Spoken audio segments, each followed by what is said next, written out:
We've talked about the definition of success as the progressive realization of a worthy goal. The purpose of this message is to tell you of a wonderful way to keep realizing, to keep achieving your goals one after another in the years ahead. A goal sometimes seems so far off and our progress often appears to be so painfully slow that we have a tendency to lose heart. It sometimes seems we'll never make the grade, and we come close to falling back into old habits which, while they may be comfortable now, lead to nowhere. Well, there's a way to beat this. It's been used successfully by many of the world's most successful people, and it's been advocated by many of the greatest thinkers. It's to live successfully one day at a time. A lifetime is comprised of days strung together into weeks, months, and years. Let's reduce it to the lowest common denominator, a single day, and then still further to each task of that day. A successful life is nothing more than a lot of successful days put together. It's going to take so many days to reach your goal. If this goal is to be reached in a minimum of time, every day must count.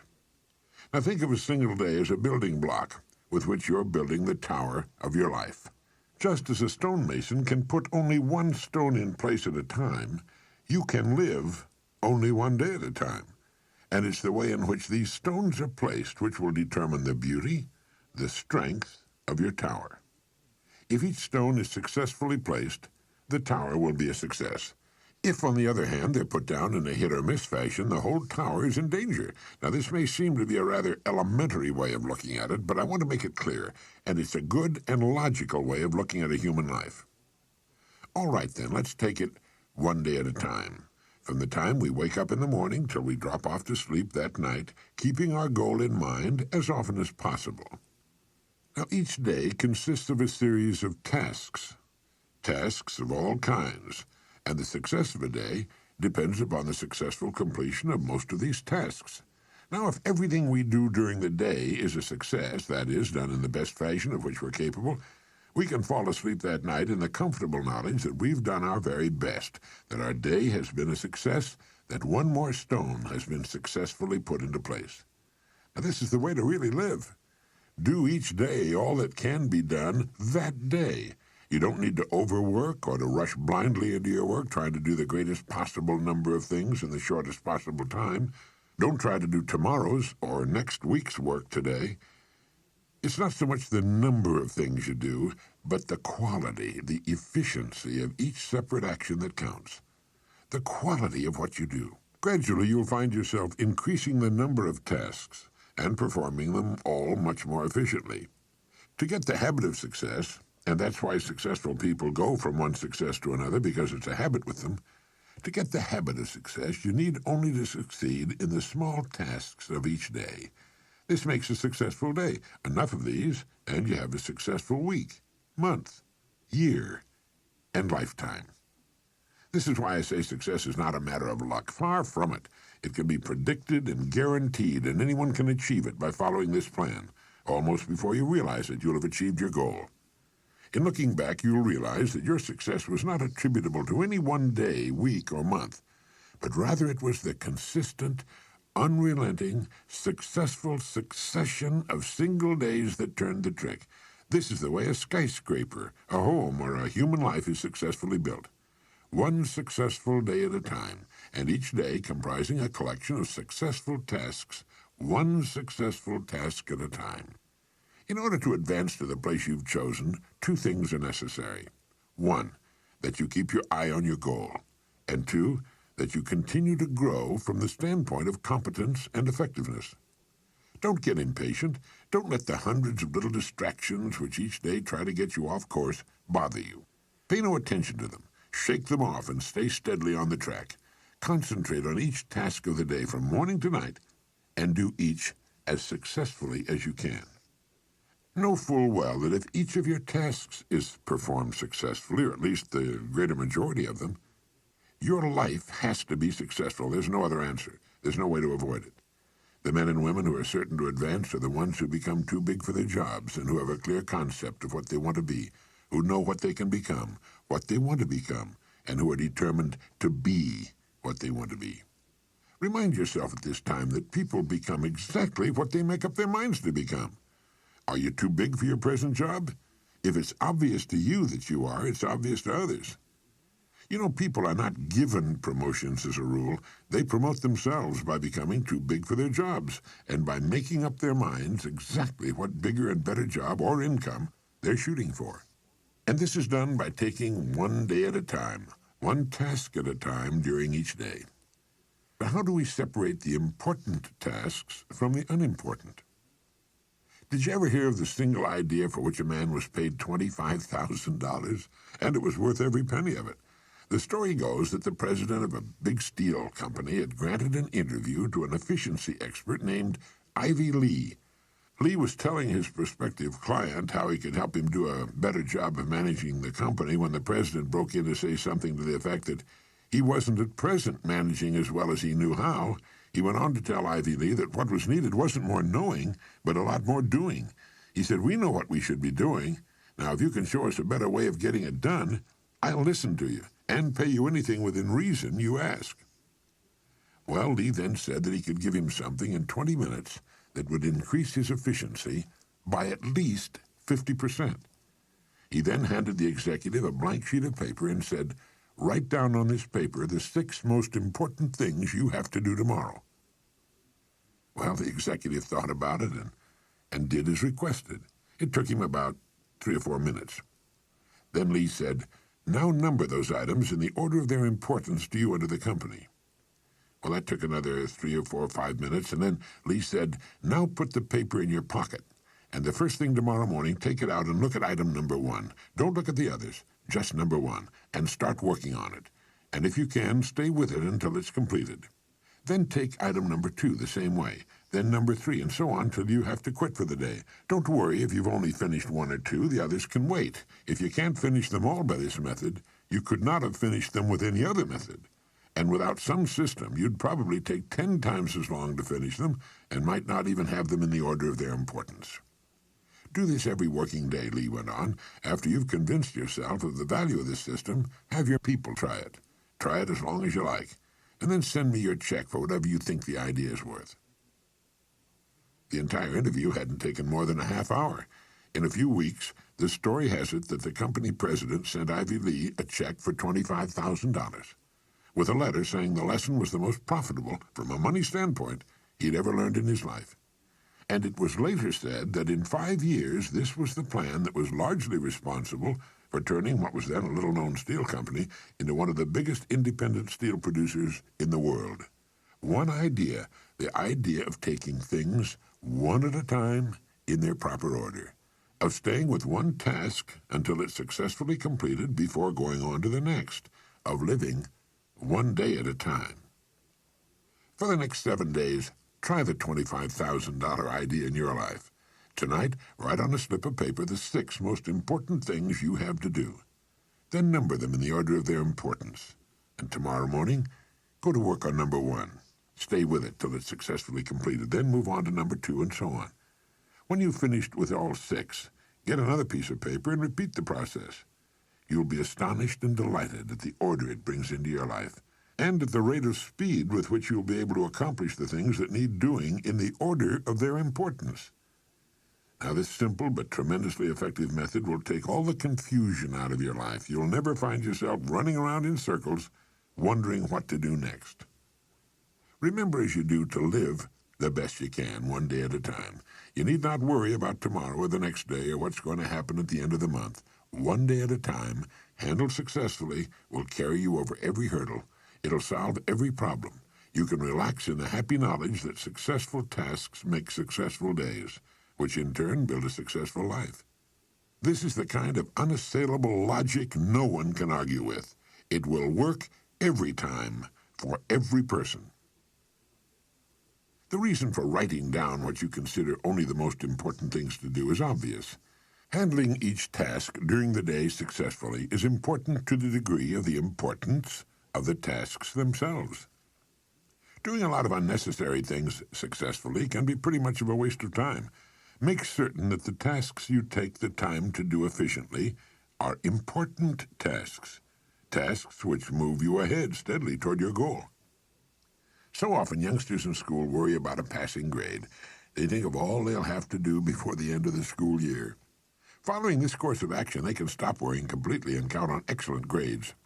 Freshmen in high school and college are frequently plagued by doubts as to whether or not they'll be able to successfully complete the 4 years ahead and graduate.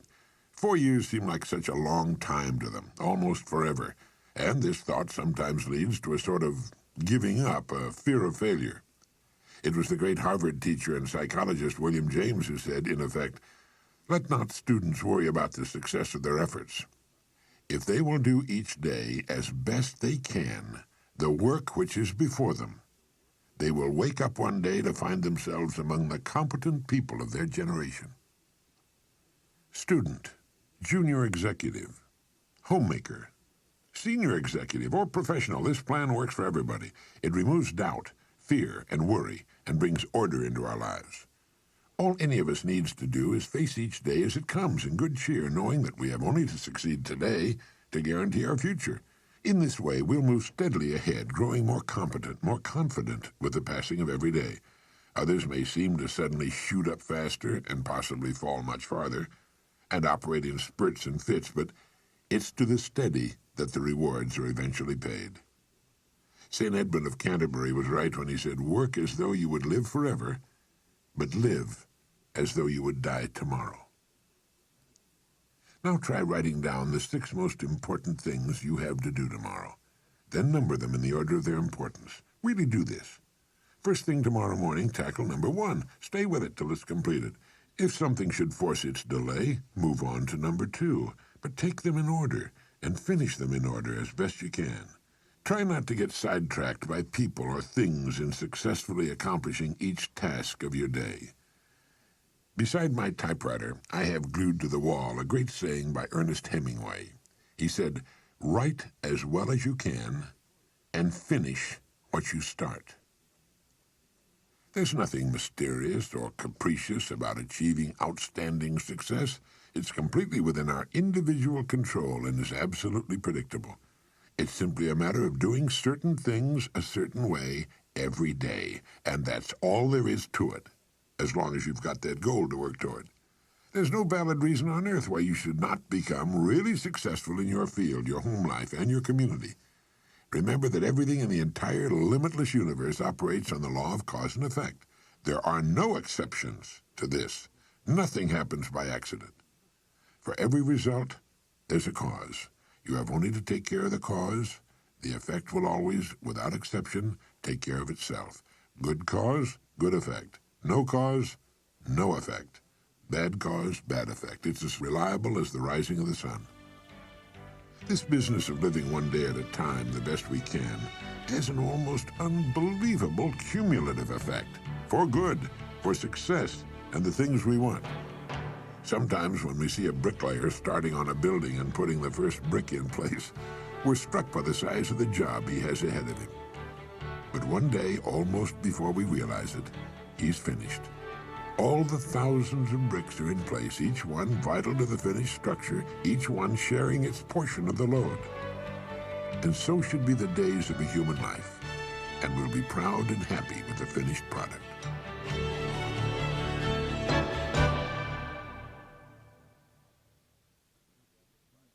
This is the end of Side 11. Please fast forward the tape to begin Side 12.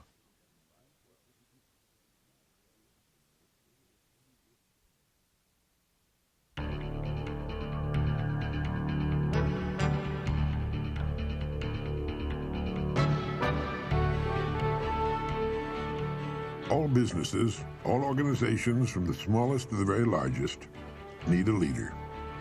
They have their committees, their echelons of command, and perhaps a widely dispersed group of semi-autonomous divisions.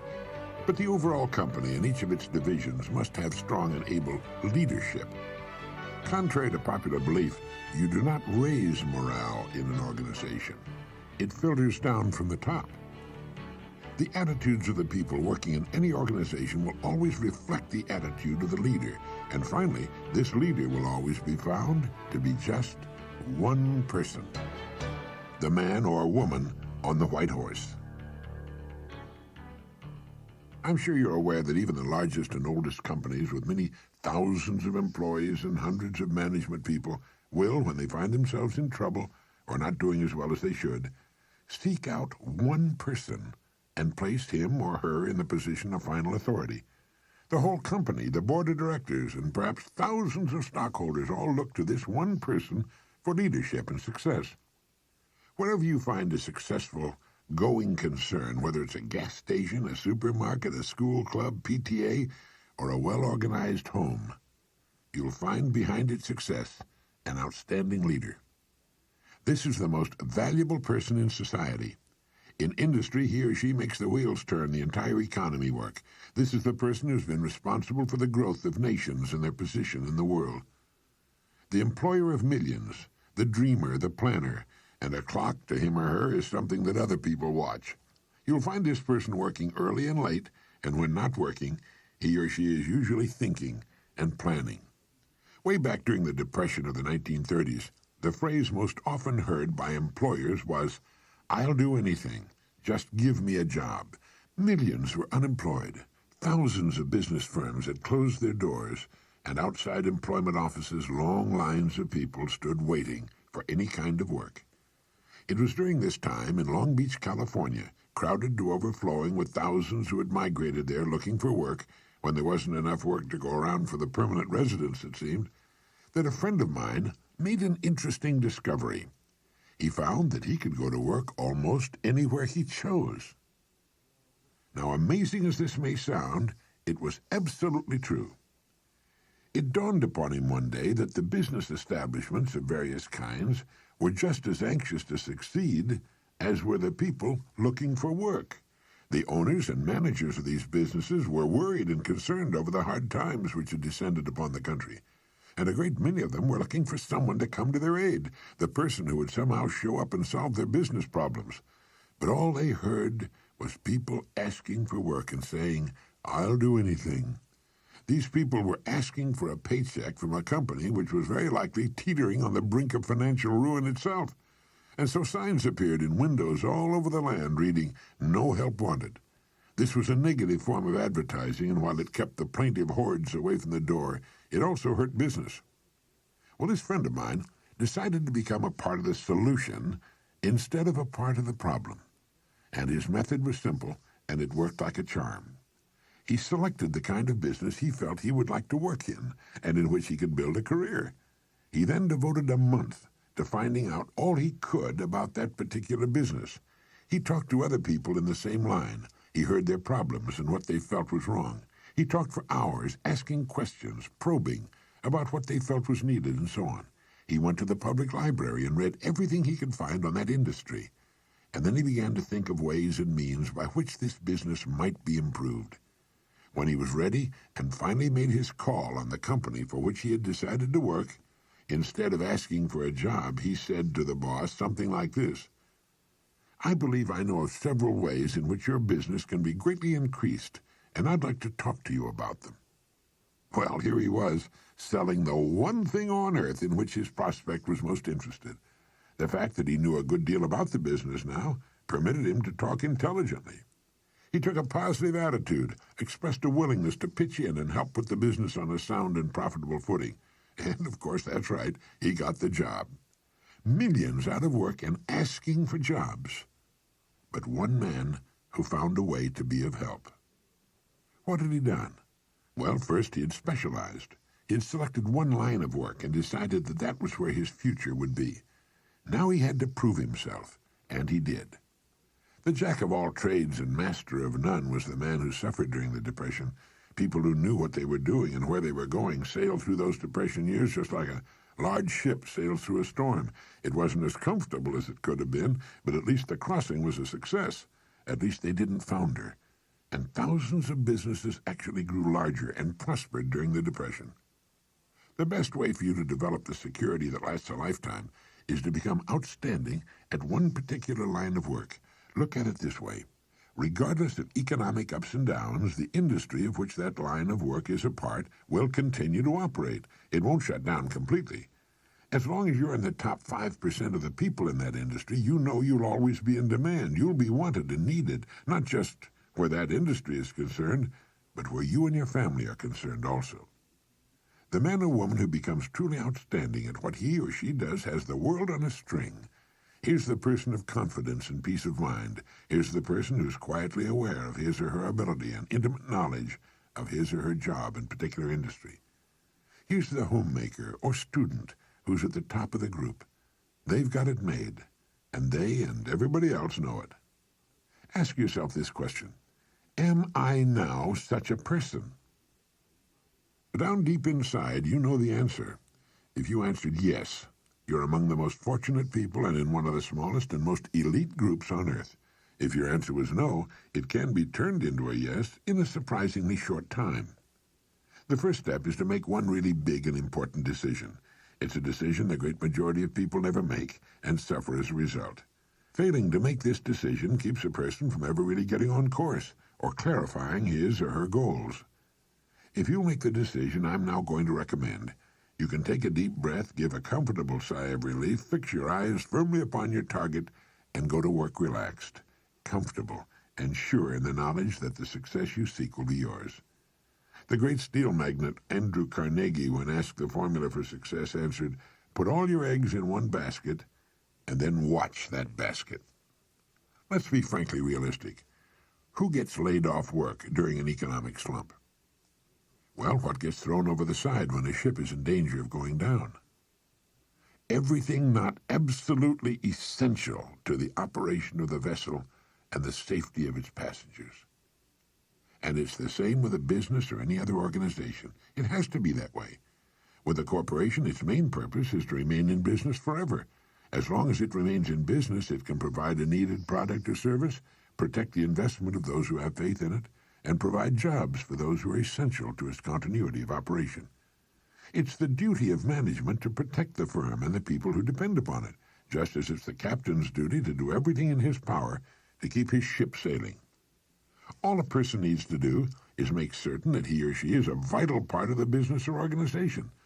Those who insist on remaining spare gear, those who do no more than they must in order to squeak by, those who say, "I'm not going to do any more than I'm paid to do," must expect to be jettisoned when things get too rough for safety. Nobody, particularly the captain, likes to see cargo thrown over the side, but if it'll help save the ship, there's nothing else to do. That's why people are laid off. It has nothing to do with management and labor relations or personalities, and in the long run it's best for everyone, since once smooth sailing has again been reached, additional employment can again be made available. So each of us must decide whether we want to be part of the cargo or a member of the crew. It's said that millions suffer today from a malady called panophobia. Panophobia means literally fear of everything. It's an uneasy feeling, a feeling of insecurity that generally manifests itself as a sort of lump of fear that settles right behind the belt buckle, especially on Sunday evenings and on Monday mornings. There's nothing you can put your finger on. It's just an apprehension, a feeling of foreboding. And this extremely unpleasant condition is said to result from the unspoken but realized fact that we're getting credit for more than we're actually doing, or that we're doing less than we could be doing. It's the perfectly natural and normal understanding deep within each of us that there's something basically wrong about getting praise that's not earned, or if you're an employee, being paid for something you're not doing as well as you possibly can. If we have panophobia, running doesn't do any good. We find it follows us on vacation and around the house and yard on weekends. It's inside us, and no matter how fast the jet we board or how exciting the television program we're watching, soon we're aware of it again. Now, there's a simple cure for this malady.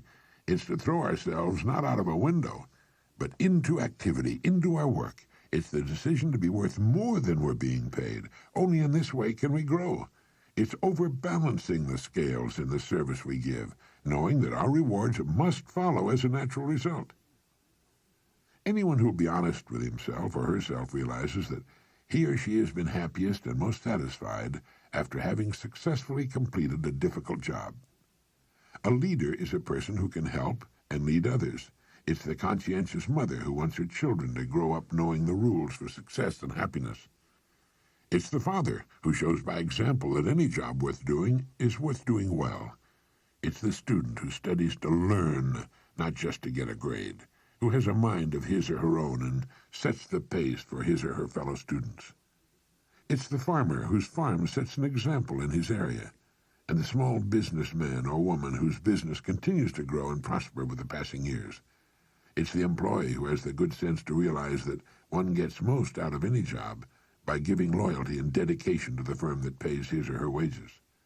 A leader is any person who realizes the importance of becoming a bigger and better person with the passing of every day, week, and month. A leader takes the responsibility of his or her own growth, a planner, a thinker, a doer. Each of us can become such a leader in our own area of activity. It's not difficult, and in the long run it's easier for us and on us than what at first may appear to be the easier of two courses. Simply fix your eye upon your goal, visualize it with every ounce of your being, enjoy the prospect of it, and courageously set out toward it. Maintain a cheerful, helpful attitude toward everyone. Why shouldn't you be cheerful, since you know you'll achieve everything you've set your heart upon? Become a kind of sponge for information which will help you on your way. You don't have to waste years making the mistakes others have made before. You'll be surprised at how quickly you'll reach your goal, but don't be impatient. Know and have faith that what should come to you will come to you in the right time. Everything in the world works on the side of the person who works with nature's laws. And above all, if you should forget everything else, remember that everything about you, everything you will ever have, know, experience in any way, operates as a result of law that is true and unchanging, the law of the stars and of the balance of the world. As Emerson wrote, let him learn a prudence of a higher strain. Let him learn that everything in nature, even dust and feathers, go by law and not by luck, and that what he sows, he reaps. Look about you. Take stock of your present situation, because it's nothing more nor less than the result of your past sowing. Are you happy with it? Is it what you want? Then you know what you must sow, today and tomorrow and the next day. And in the sowing, rest in the calm, serene, and cheerful certainty that having sown, you will then reap the rich results that come automatically, all the years of your life, the abundant harvest. Now this is Earl Nightingale reminding you that success as a human being in modern society does not come naturally. It requires the conscious utilization of ourselves in the service of others. We have our minds, our genetic possibilities, a certain amount of time, and our free will. We belong to the world minority that lives in a free society. We can become whatever we seriously make up our minds to become. That's possible because whatever we seriously decide to do is naturally linked to our genetic possibilities. A person with little or no aptitude for science will never decide to become a scientist. A naturally shy and retiring person will never apply for a job in sales, or if he does, he'll soon get out of it. Each of us has his or her own inner voice. Emerson referred to it as that iron string that vibrates within us. Each of us wants to succeed during our holiday on Earth, and each of us should. But we don't succeed in groups. We succeed or fail as individuals. The Lead the Field program you've heard contains the best basic information and the great ideas we need to reach whatever goal we seriously choose. Listen often. You'll be astonished to discover how much you missed with your first and second listening. And there's a very good reason why this happens. As we listen to a message, an idea will catch our interest, and we concentrate on it for a few seconds or longer. Now, while we are thus engaged, we miss what's being said during the time we're concentrating on that idea. It's like lifting the tone arm on a record. Now, the next time, we won't stop listening when that idea appears, and we will really hear, consciously for the first time, what immediately follows. Think of this program, and the other Nightingale Conant programs you order in the future, as your partners in success. You can always refer back to them. You'll find yourself delighted by the new enthusiasm and excitement you'll experience as you bring new meaning, new rewards into your life. Thank you.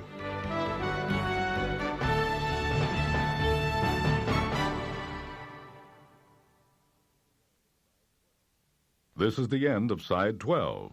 Side 11 is already queued up for your next listening.